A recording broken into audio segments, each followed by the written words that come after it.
Assalamualaikum warahmatullahi wabarakatuh. Innalillahi wa inna ilaihi rajiun.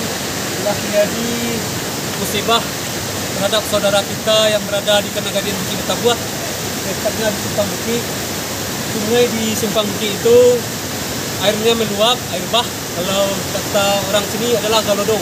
Inilah kegiatan yang terjadi dapat kami di sore hari, tepatnya pas sholat asar tadi.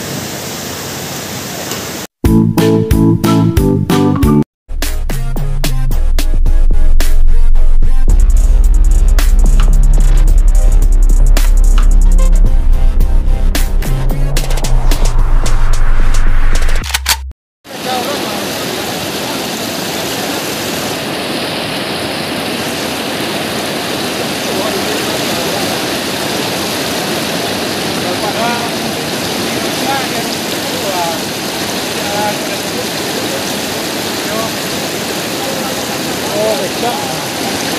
Hah? Becak siapa?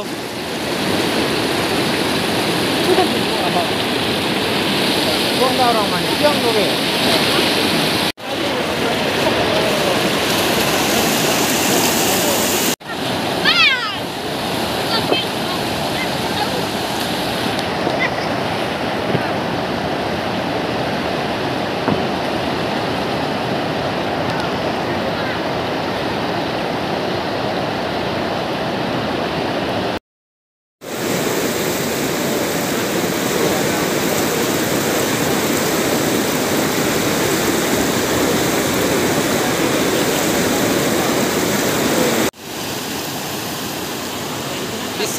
Sepanjang jalan saudara Wolodo, sepanjang jalan ini sampai ke Simpang Kebuapa itu ramai orang di sana.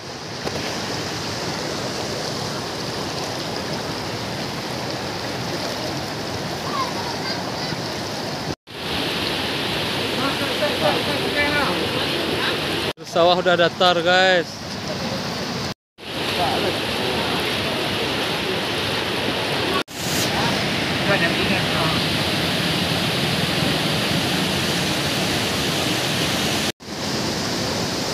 Dasar kali karena mencapai 100 meter lebih dari sungai.